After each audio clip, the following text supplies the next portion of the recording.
Анбоксинг на нови боички. Да видим какво има тук. Аз вече го изходих, даже съм ползвала част от боите, но сега му дойде реда на видеото. Така, тъй като никога не мога да си намеря достатъчно тънка четка, си поръчах 9 броя, мисля, че, и единствената, която мисля, че ще ми свърши работа, е тази. Ето колко е тънчка. Само няколко косъмчета има. 19 на различни цвята бои за кожа. Знам хубави ли са или не са, но текстилните ми бои са на тази марка, на Декола.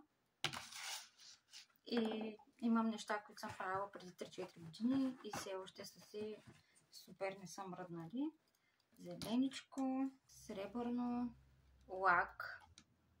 А тук в кашончета също има други цветове. Червено, розово, лилаво. Общо са 19 цвята.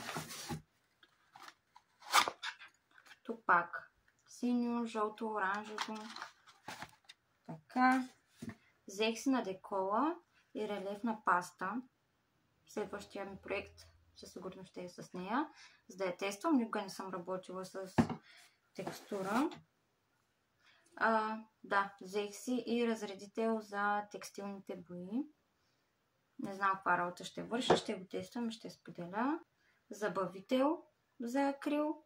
И него ще видим, тъй като ми е голям проблем да смесвам боите. Супер бързо изсъхва този акрил върху платното и мацам понякога по няколко пъти, докато ми хареса крайния резултат, защото не се прелива достатъчно добре.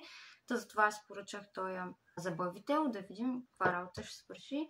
И другото пак е разредител за акрил, тъй като стоят прекалено дълго време отворени боите, се сгъстяват.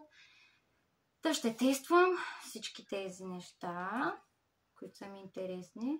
Какъв ще има резултата, най-вече текстурата. Така че следващото видео, което ще кача, вероятно ще е картина с текстура. Ако имате някакви въпроси или някакви препоръки, мнението си, ще съм много благодарна да го разбера, тъй като с тези материали ще работя за първи път. Чао!